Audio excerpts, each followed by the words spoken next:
Welcome to My Creative Corner 3, a podcast about quilting, crafting, creativity, and life in a northern town.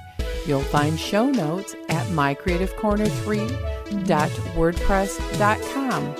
You can leave a comment, you can sign up for my patron site, you can purchase a virtual cup of coffee, or even sign up for the newsletter. Come back weekly and we'll chat. My name is Vicki, and welcome to the podcast.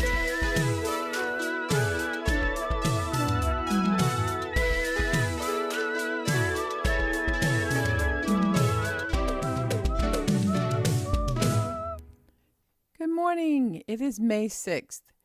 You know, after a week of rain, we have the sun coming up this morning, and we're still going to have a good chance of rain.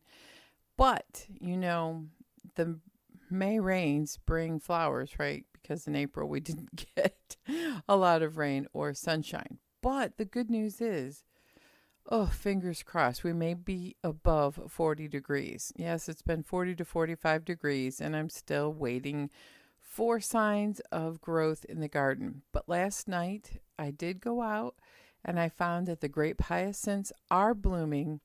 The rest of the perennials are growing, and so are the weeds. I had to even do some help from other people, send pictures or post on Facebook that I had a plant growing that was an early bloomer, and I had no idea what it was. Now, this plant came from soil that was used in the city compost. And that probably is some sort of a nettle, not a stinging nettle, but a low to the ground with purple flowers. And where the flowers are, the leaves turn purple. It's really quite pretty, but it's also seems to be taking over the fairy garden lower level. So I'm going to go through, I got to go to the storage unit and get our hoe, because bending over is still not too good. And I think if I hoe the weeds out, expose the roots, they'll die. And then I can maybe take over the planting again and set up the fairy garden the rest of the way. I'm looking for some advice, and I know this is a problem, and there's only probably one way to do it, is how do you get grass out of the perennial bed? The grass from the yard has invaded the front part, and I keep trying to pull it, but pulling it isn't doing it. I'm afraid if I put some sort of chemical on it, it'll kill the perennials, and so I'm going to just gently try to remove it with a hoe and get some more mulch. I think that's the mulch that we had on it broke down. So that's the update on the garden. The weather has been mighty cold, so it feels way more like March, but it's May, and hopefully it'll be a full-blown spring. Now, what happens here, and it might happen in your area too, is we'll go from winter, winter, winter, fall, spring, winter, winter, fall, spring, and then we're still waiting for spring, and then boom, all of a sudden it's a full-blown summer. And then overnight, the leaves will fully grow on the trees. It'll be hot. I'll be complaining about the heat. And the flowers will be all jammed up and blooming at the same time for the early bloomers. And I'll have weeds up to my eyeballs. But that's okay, because that's how life goes here on the 45th parallel. Now, in case you forgot, the 45th parallel is our claim to fame here in my little town. It is halfway between the equator and the North Pole. So I wanted to tell you that today's podcast is brought by Shannon Orr's Eva Blake's Makery. She has published a new book called Plan to Quilt. Now, it's not a planner in a journal sense. It's not a calendar planner. This is a quilt planner. This is a book where you use it to put all of your ideas and dreams down about what you want to make. There's sections in this hardcover wire-bound book so it can open up and lay flat. It has areas to put patterns that you want to buy, project names. There's a at a glance list of projects you have in the works and when they're due, what the priority is. It talks about where are you at in your process. Have you pulled your stash fabrics out? Do you need to buy supplies? Cut, piece, press, top, batting, quilted, and bound, because a quilt is not finished until it's bound. There's a shopping list. This is made to where you can put snippets of fabric that you want to match and take the book to the store. And I'm using this to plan out as I go. You can glue some envelopes in here and put in patterns so you don't lose pattern pieces. There's also, for each quilt plan, there is a grid, a dot grid, so you can do like a bullet journal layout, or a graph paper. So you could say maybe you drafted your own quilt and you want to draw the design with all the details. I like how at the bottom of it, of your block, it says joy level with a finish date. So my first one in the quilt plan is Dear Jane. So I wrote that. Difficulty, it's going to be astronomically high. I started it during the pandemic, and you can put everything, pattern number, pattern designer, what was the occasion, what's the finished size, method, colors. You can use colored pencils and do like a color theme. You can put swatches in there. There's a section for thread and stitching sizes on your machine. Like I need to remember that I need to drop down the stitch length to 1.8 to do paper pieces. There's also an area where you can take notes to yourself, because you know how it is when you're making a pattern. So I made a note to myself that I need to remove all the paper pieces when I'm assembling the units together and putting the block together, because they're only 5.5 inches, and then finished they're 4.5. So when I'm trying to get those units together, they're too bulky and the pieces are too tiny. So I have to make sure they're perfectly trimmed and they're ready to go. Take the papers off as I assemble the units together. And I need to keep track of what block I'm making. So those are notes to myself. Now, there's the bottom part I think is great. That's the last section of this quilt plan for this quilt, is a little quilt story. So you can write your inspiration. Record a little about the inspiration or story behind your quilt. Okay, why did you choose the colors? Who's it for? Why did you make it? So I wrote, at the dawn of the internet, I fell in love with the Dear Jane quilt. I wanted to see it in the fall when it's exhibited in the quilt museum where it's at. I really want to go still do that. I want to make it. I quilted a friend's Dear Jane quilt, and it made me want to make it more, but I want to do it in bright colors, not reproduction fabrics. Like my friend, it was all Civil War reproduction fabrics. I took the plunge and I bought the electric quilt add-on for Dear Jane for EQ8 in 2020 before lockdown. I pulled and I stashed bright fabrics, and I had it all ready to go, and then I chickened out making it. When lockdown hit, I started out of boredom and fear. I needed a challenge, and I feel that's probably where the mindset was of Jane Stickle when she made this quilt. So that's my first entry in my quilt planner.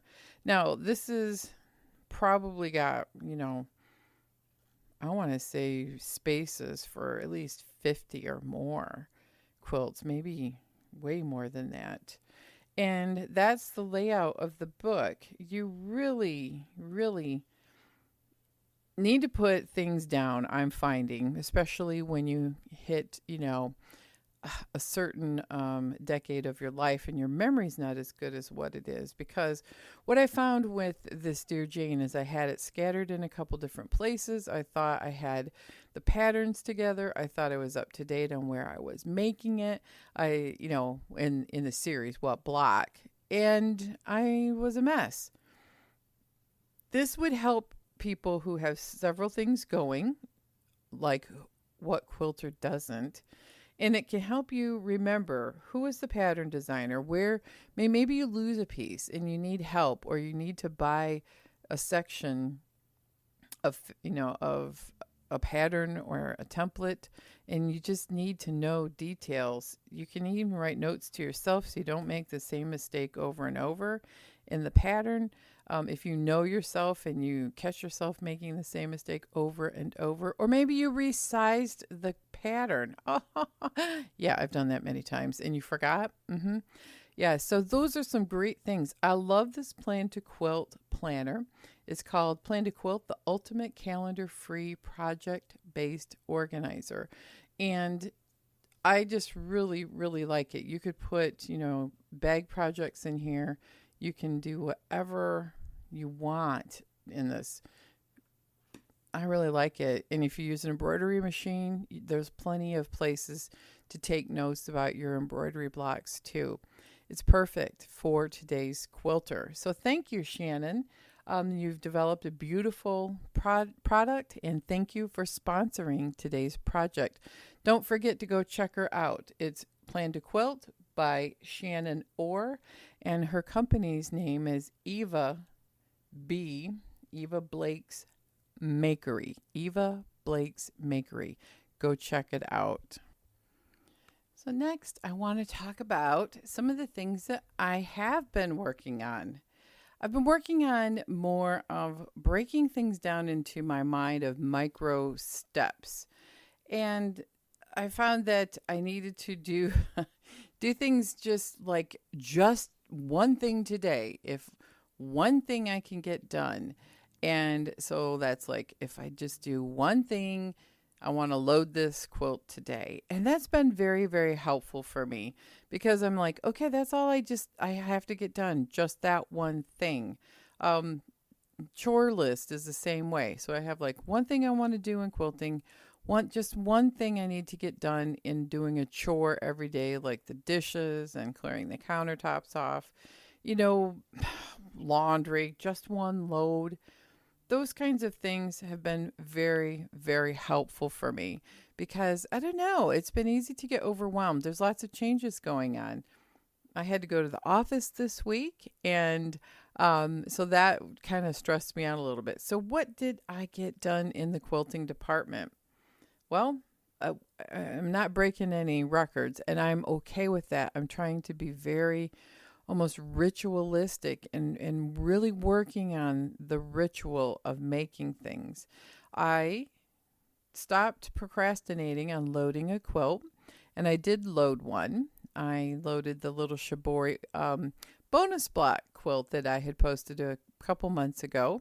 Had a backing and batting right here at the house. It's a small quilt. Don't know how big it is yet. I'll measure it when it's done. And I started free motion quilting on it one row after I got it loaded. See, sometimes when you just get started, the ball gets rolling. And that was really loading it and doing one row was about 20 minutes. That's it. I did it on my lunch hour. I'm continuing to work on Dear Jane. I had a quilt block with nothing but arcs in it, and kind of a drunkard's path style. I'm not real happy with how it's coming out. I have the last quarter to do. I'm going to make it. I'm going to finish it because I'm 3/4 of the way done, literally. And then if I don't like how it looks, it's just going to go in the orphan block bin, and I may do an alternate method of making it with an applique. But I got frustrated with it because, I spent a lot of time. The Cricut cut it out. It was perfect with the cutting. It's just the pieces are tiny little pie pieces that you have to put into like a drunkard's path curve, and curves are not fun. So it's led me to this conclusion that maybe I'm not going to do all 5,600 and odd pieces of the Dear Jane, because it's very hard and it's frustrating, and it's really not bringing me tons and tons of joy right now. I'm going to go through and pick out blocks that appeal to me for whatever reasons, not just because they're easy, but maybe because I think they're interesting, and I'm going to make a smaller version of it. And I don't think I'm going to do the triangle border pieces because I don't really know that they're cool and all that, and it's very interesting, but I think they're neat.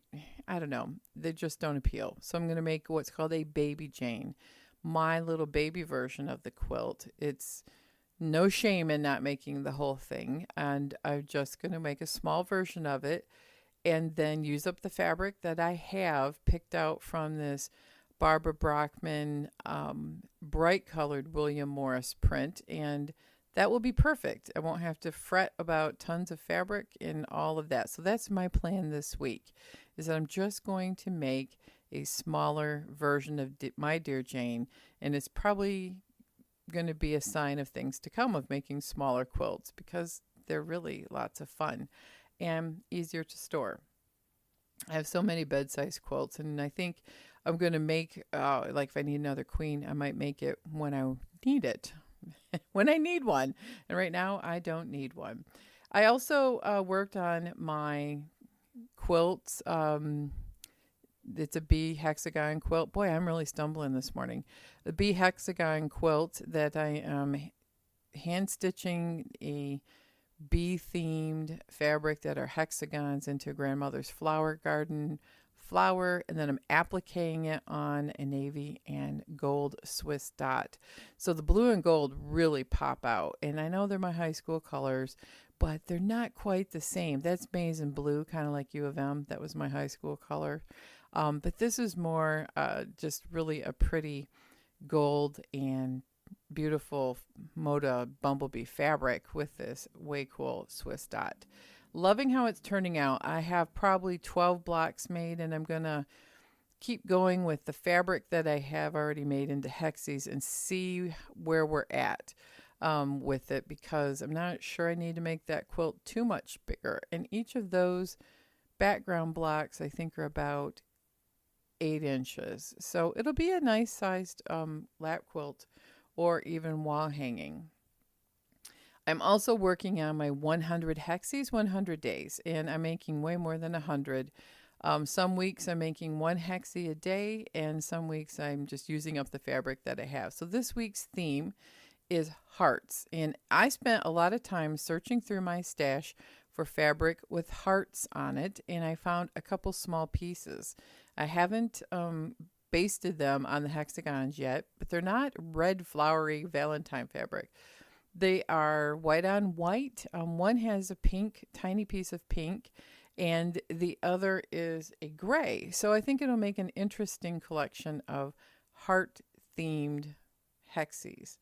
And we're over halfway done with that, only a couple more weeks, and we'll be done. And it's been lots of fun. I have lots of hexagons pre-made up, and I'm not sure if I'm going to make them into flower gardens or just a random put them together. I don't know. So I want to make a better plan. And I printed out a hexie page so I can kind of get some ideas on how I might want to set some of these cute, adorable little hexagons. I'm really hooked on hand stitching these hexes together, and they're fun. I may try to do rows next time instead of the grandmother's flower garden layout or flowers. I don't know, but there's diamonds you can make. There's all kinds of way cool things you can do with hexagons.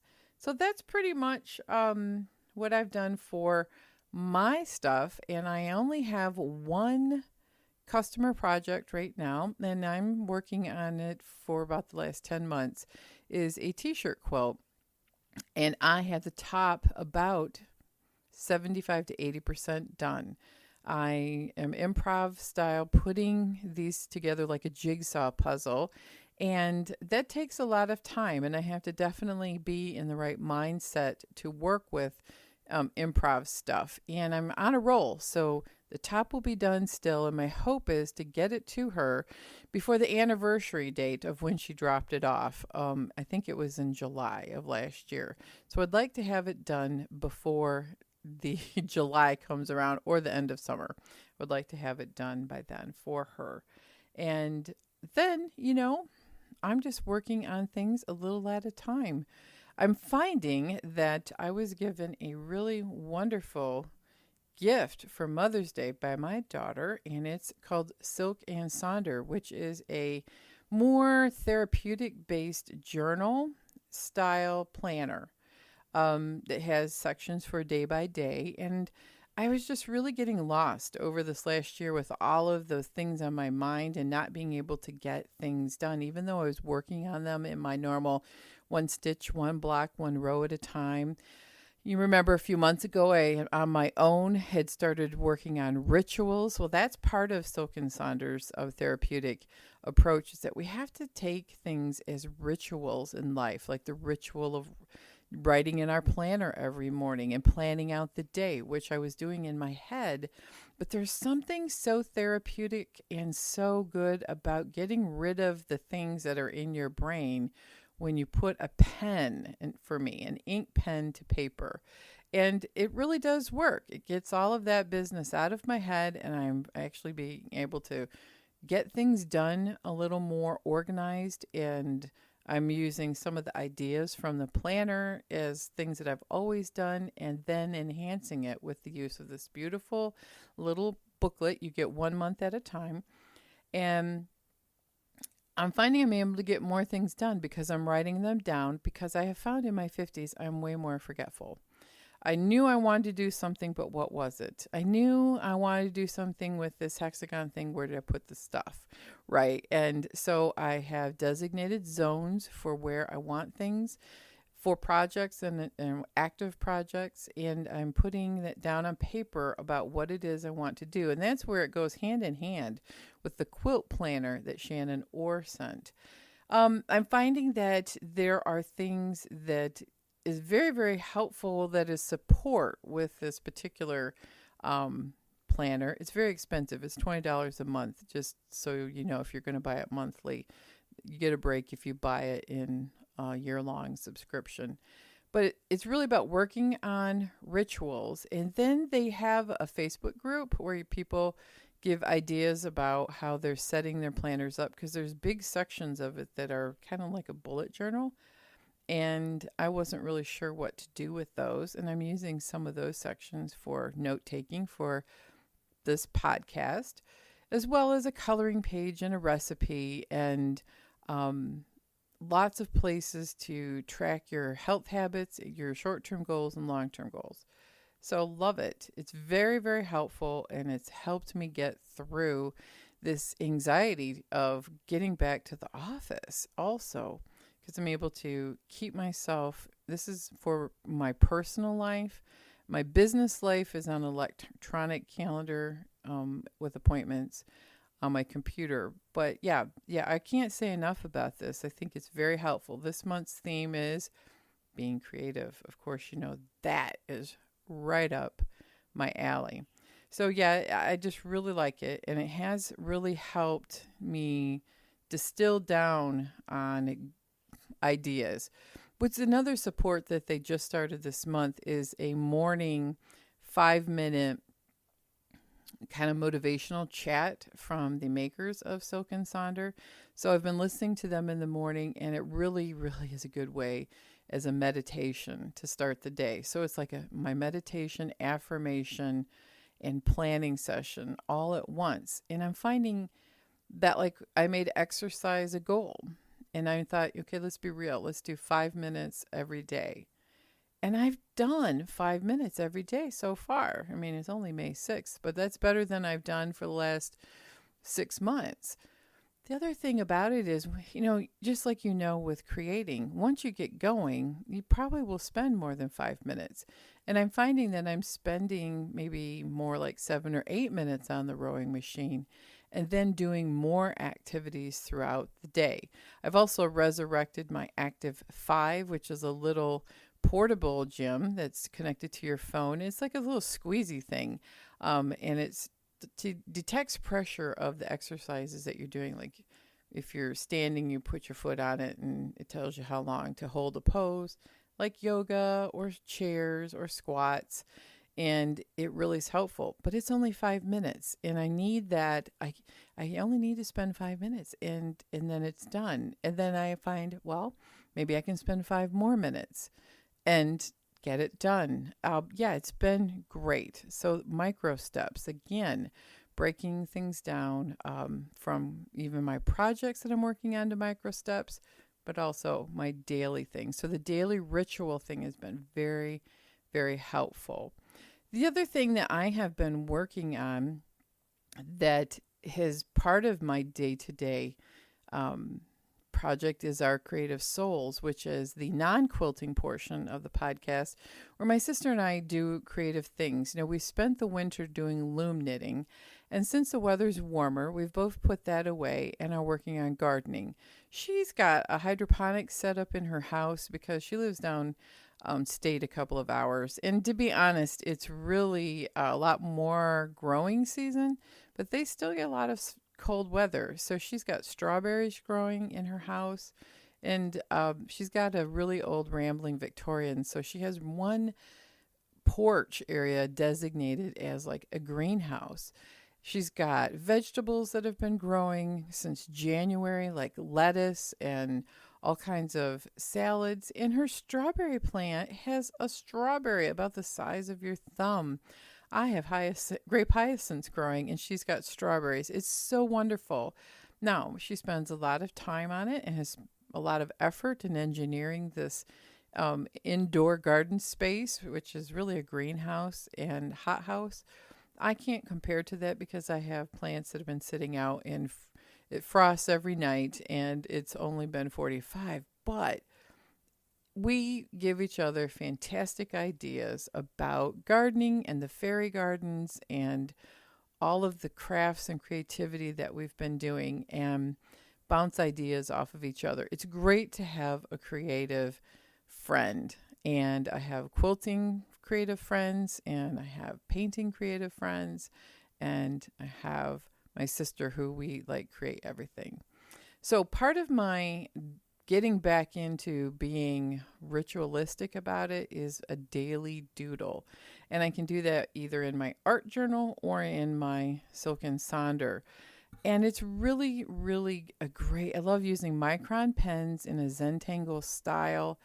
I don't have to paint it. I don't have to color it in. It's just drawing these really cute little doodles. Some are cutesy, some are more they're all abstract, in my humble opinion, but I really love them. So I even found this week a couple things on social media. One is that a lady does the same type of thing, but she color washes everything in the background. And I may do that on some watercolor paints for my art journal and experiment more with that. I've done a little bit of that on Zentangle tiles, and I've done that with batik fabrics. And I thought, okay, so taking that a little step further with the color wash on watercolor paper would be a great way to be able to take paper for meetings, because I doodle a lot in meetings and in my morning meditation. And I'm able to have it all set up. And, it's a whole nother form of creativity that's only 5 or 10 minutes, right? Color washing backgrounds with one color or even more than one color. And I was in a Zentangle group a while ago before the pandemic, and one of the ladies did this, and I thought it really adds a whole nother dimension to making your doodles more than a doodle on the page, and their art. Another thing I found through email is Joanne Fabric is doing custom printing on fabric. So you can have a design that you've drawn, you can upload the picture, and they will print it out, similar to Spoonflower. You can pick chiffon, you can pick lawn, you can pick polyester, you can pick whatever fabric and have it printed. So it looks like Spoonflower has a big competitor, and that would be Joann's. Prices are a little bit better at Joann's. I've never used Spoonflower because it's expensive, but I know the fabric is top end, and you can pick fabric to be custom printed using designs they have already. And Joanne has a similar system set up. You have to look under the custom fabric section of their website. So that was the cool thing of the week that I discovered. Now I closed my page on my podcast list. Here it is. So that was the biggest things that I discovered this week and things that I've been working on. Now, I've been asking questions in my Facebook group, and it's been a fun thing to do for the month of May, getting to know each other better and for us to all share like funny little stories and things like that. And I hope to do these kinds of prompts a few times a week, probably not every day, but a few times a week. And so this week, I posed a question is, have you ever stopped a quilt partway through, and what did you do with it? AKA what I'm thinking about with the Dear Jane. So one option that I did before was I did stop one other quilt early, and that was the Farmer's Wife quilt. And they're little blocks, so instead of throwing them away, which I was I was tempted to do, and one other person has thrown a quilt away, I stashed them in chunky frames and then put them together, and I made the quilt smaller, and I threw in a couple of other small orphan blocks with it. And that's probably what I'm going to do with the Dear Jane. But here's some great ideas that other people had in the group of versus, making it a UFO that just sits in a drawer or throwing it away. So people made other quilts with it. Small quilts out of components. Some people took the sections of the quilt apart or cut them up differently and made larger quilts. Some people wanted it out of their house, which I know the feeling I have, one languishing in the drawer that I was either going to give away or throw away. That was a quilt shop sample I started last year, and there was an error in the pattern, and I ran out of fabric. I don't love it so much. I don't want to buy more, and I wasn't loving the method of constructing it. So I have a good idea was that you could make a quilted bag with it. Fantastic idea. That would be perfect for that fabric. Some people took it apart and reused the components in another quilt. One lady just finished the quilt up, even though it was not pretty and it didn't turn out the way she wanted, and is now a dog bed for her dog. Lots of people made the quilts into something else or finished as is just because they weren't feeling the vibe. It was a quilt that was okay, and they donated it. That's a good idea. Using a new setting. The other one is finishing up the blocks into small mini quilts and using it for free motion quilting practice. And one lady said she had to put it in timeout. I've done that. When she put it in timeout, it sat in her closet for several years. And then she got it out and realized she redid the setting triangles because that's what was bugging her the most. And then she was able to finish it. Now, I've done that too. I've put a quilt in timeout, and then when I got it out later, I went, what was I so mad about with this? It really isn't as bad as what my mind's eye said it was, and I was able to fix it quickly in a different mindset with more experience maybe, and finish the quilt. I have done that myself. So what I'm going to do with the Violet Craft quilt, it's a ribbon weave quilt, and there was an error in the pattern on how to place the fabric to get this ribbon effect throughout the entire quilt.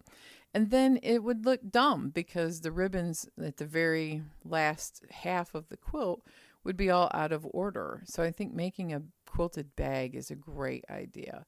It's a really good idea that I will do, I think, with that particular quilt. And the Dear Jane, I'm just going to make it smaller in an alternate setting, just like I did with that other quilt, the Farmer's Wife. I got halfway through and went, this is not for me. And I didn't like the construction. I couldn't paper piece it. It was really designed for hand sewing. And hand sewing pieces, patchwork is different than hand sewing English paper piecing. And maybe when I get more experience with EPP in the future, I'll do Dear Jane as a EPP, or maybe not, because I'm really more interested in doing I bought a pattern for English paper piecing. It's called Geranium. It's so pretty. So I think that's where my joy is taking me. So that's where I want to end with this week is sometimes we just have to go where the dopamine takes us, as according to TikTok. I've seen a couple artists, and they just they don't want to have a niche. That's another thing I've seen on TikTok, meaning I just want to do the things I want to create that makes me happy. That's where the word dopamine comes from, the neurotransmitter that helps us achieve happiness. Actually, I don't think it's dopamine. I think that's serotonin. But hey, let's not bust the meme. We'll suspend reality for a minute. But we got to go where the happiness takes us, as in Shannon Orr's planner. At the very end of each quilt, there's a joy factor on there. Did this quilt bring me joy making it? And projects, quilts, rituals, they all need to actually fulfill a purpose for us to do. If I'm aimlessly making things just to aimlessly make them, it doesn't bring me any joy, nor do I have any purpose in it. And then it just drifts off into the sunset, maybe to the bottom of my closet or shoved in a drawer to be forgotten about when it actually could have a purpose, like a bag or a dog bed or a donation quilt, or take the time to cut it up and repurpose it. That lesson can be applied to so many things in life, can't it? Just thinking about that, really. Just reuse, recycle, give away. Let someone else have joy from it. It doesn't need to be trashed, right? And I think that's where, over the last couple of months, I needed clarity, and pen to paper really helps for me. And if that particular journal is too expensive for your budget, make your own pen to paper journal. That's why I really enjoyed the art journal. And I like using that as art experiments, and it is less therapeutic and more just practicing art. But this particular Silk and Sonder is a very portable, take with you, jot things down as it comes to your brain, and a really pretty, it's very pretty and a nice pre-made layout that's got enough customizing for it. I'm even keeping track of my blood sugars and exercise schedule, and it's keeping me accountable to the one person that needs accountability, and that's myself. And so I think that's the whole point of these planners, and is organizing your things, getting things out of your brain, and keeping yourself accountable to the one person that it matters, yourself. So I hope that you have a wonderful week, and that you have a little bit of sunshine in your day, as well as taking time to do some self-care, some creativity, and quilting. Quilt on, everyone.